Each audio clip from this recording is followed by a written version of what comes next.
That's right, folks. I'm back with another LSU-inspired plant. It's one that they've been domesticating or trying to domesticate for the last almost 40 years. It's a native tuber that has been growing for years, but hasn't really received a lot of attention until LSU really started looking into it. So, can you guess what it is? Well, if you're interested to find out, stay tuned.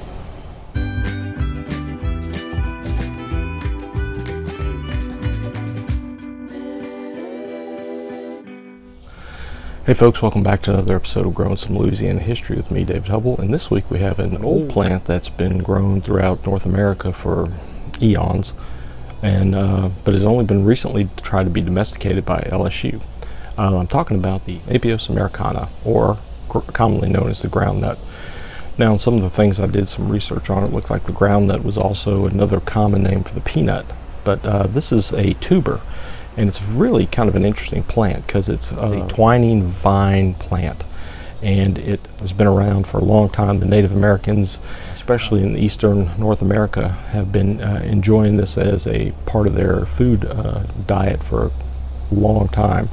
In fact, it was described back in the old days, it may go back as far as 3000 BC, as part of their diets. And it's also noted that the Pilgrims was able to survive the first winter living off of this. And it's a really interesting plant because it has both the qualities, kind of looks like wisteria, but it puts on these flowers, and then the flowers you end up with beans. And then while that is one source of food there, the real, I guess, food source from the plant itself is down below the ground in the form of tubers that you can find. This is a very versatile vine, something that, like I said, it was really kind of, I think people who, maybe, I don't know if people who forage or who have tried to live off the more natural plants probably have known about this for a while, but back in like around 1985, LSU got involved with trying to make this maybe as another potential crop for the state by domesticating some of the better versions. I think what you'll find here is a really interesting plant that is something that is, like I said, it puts tubers under the ground. They're not real big. They're not as big as, say, a potato, but the roots will come out and you'll have several of these little tubers going along. And so from what I read about them, you know, it may take a couple of years to kind of establish enough to really get a crop, but then you can harvest them and peel them kind of like a potato and boil them. I think they're really starchy, and they can be used in things like casseroles, stir fry, but they describe the flavor of the tuber as like a green peanut, and the peas that come from the pods are described more as being like a field pea. So it really sounds like it's got a lot of potential. As of yet, here in 2023, almost 40 something years after they started looking into it, I'm not really aware of a big following that this has become part of a lot of people's backyard gardens. Don't know why, but it also is noted as being able to grow well in shallow kind of soils that are kind of even wet. So LSU, you can still find it out there on the website, and out there on the internet, and you can get some of these to plant and try for yourself. Now, back in 1985, some of the LSU horticulturist researchers, a fellow named Berthel Reynolds, brought it to William Blackman's attention about the potential for this vine. Dr. Blackman was head of the horticultural department at the time. So they gathered some of these, and they ended up planting them at the LSU Burden plantation facility to try and domesticate them. They have been grown, like I said, for eons in North America and been enjoyed as a food by our Native American ancestors, but they have never, as far as they could tell, been tried to be domesticated. So that's what they tried to do starting in 1985, and by 1989 they had a crop, and they were trying to get it out to people who were interested in growing it. And you can still find it online, and I'll post a link to places where you can still try to acquire some of these tubers. But you plant the tubers will produce a vine, and the vines will grow over shrubs and trees, and you'll see that in the one I've got in a pot right now. And then those will put pods on it, and those pods, like I said, will produce, you get flowers. It's clusters of flowers, and they're described as being lavender or mahogany in color. So I haven't gotten any flowers yet, but they sound like they'd be a really pretty flower, and from what I've seen online, they look gorgeous. So imagine, if you will, something like wisteria growing in your yard, But then it puts on edible beans or peas, and then from that, after a while, you can dig down below the ground and you can pull out these tubers, and they come, like I say, in a string, and they're, I don't know, they look like they're about the size of maybe some small new potatoes. I think another term somebody used for them is like rosary, because if you think of it in the Catholic tradition of the rosary, several little beads as part of a decade in which you say 10 Hail Marys. So that's kind of with the Catholic tradition of South Louisiana. It's easy to see how that term kind of became endeared to this plant. Now, I talked not too long ago to our local gardening guru, Bill Finch, here in Alabama, and Bill told me that he's grown them before, and he says, you know, it takes a couple of years to really get a not to get a plant established, but to develop enough of a root system to get enough of these tubers to try out. He told me it probably takes me maybe about 3 years. So I've got it in a pot now. Part of the reason is trying to figure out where I want to put it so it doesn't grow all over the place, but you want to be able to kind of manage it in such a way that once you get it in the ground and you got it growing, you can dig your tubers up, and if you can kind of control that by harvesting the tubers, you can probably prevent it from overgrowing, because it could possibly become invasive if not taken care of in a proper way.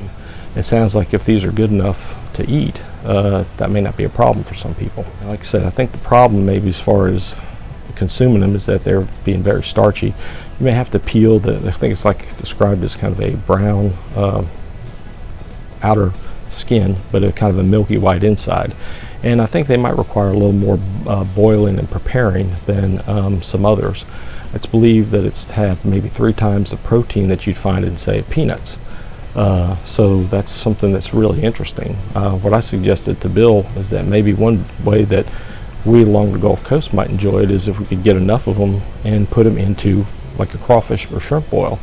I could imagine then kind of like boiled peanuts that you find in Alabama being the boil and be infused with all the crawfish seasonings.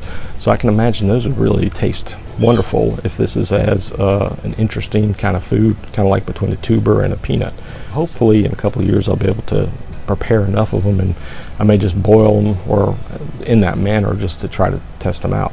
So hopefully, I'm not going to call this a part 1. Hopefully I'll have a part 2 at some point, or an update. But for right now, all I've got is the vine that we'll see out in the yard. And thanks to Ashley Poston for getting me these tubers, because it's something I wasn't aware about, but it is part of our Louisiana history of foods, both recently with the domestication by LSU, and then also going back further by our Native American influences here in Louisiana, Alabama, and the eastern United States.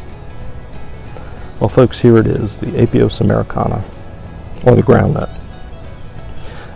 You can see that I've had it in this pot, added a little more soil to it when I got it from Ashley Poston. And despite all the record summer heat and drought we've been having here in Alabama, it's doing fairly well in the pot, thanks in part to the consistent watering that my wife Astrid has been giving to it.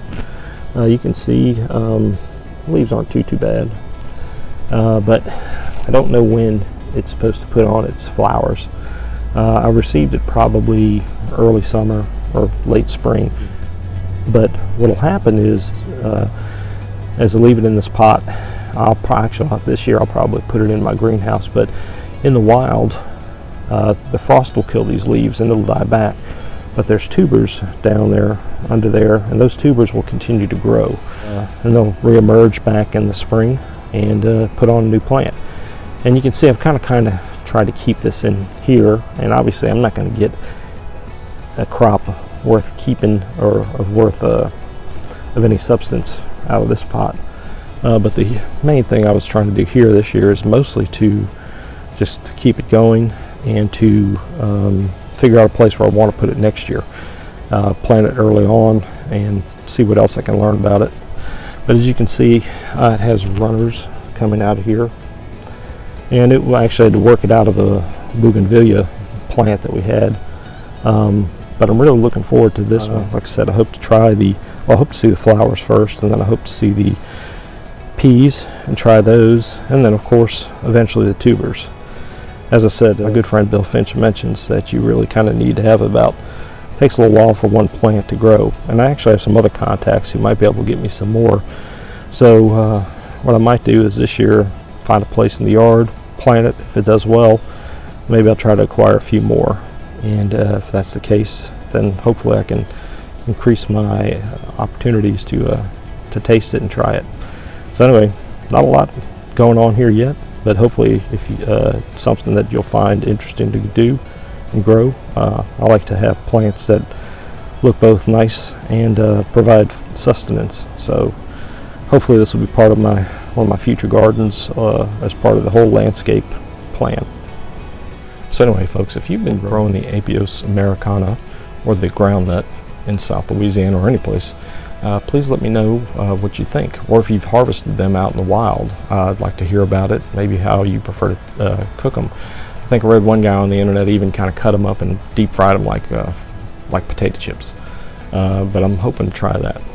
I want to thank everybody who's already subscribed to the David J. Hubbell YouTube channel. If you haven't done so, all you gotta do is hit that subscribe button and click that bell to be alerted to all upcoming videos. Also, if you got any questions or suggestions, send them to me at rpcajun2r@gmail.com or post them in the comment section below. I appreciate all the input and all the subscribers over the last season of doing this. I think I've got one more video to do for one more LSU crop, or one more Louisiana crop, and then I don't know if I'll have anything in the fall or not. So that'll be about the last one, and I'll probably switch, like I said, to some more cooking videos and more Meliton-centric videos, I should say. But I appreciate everybody who spent the time watching over the last several weeks. And like I said, hopefully this information is helpful to you. If it has, please share it with all your groundnut loving friends, or your Louisiana history food friends or vegetable friends. Appreciate it.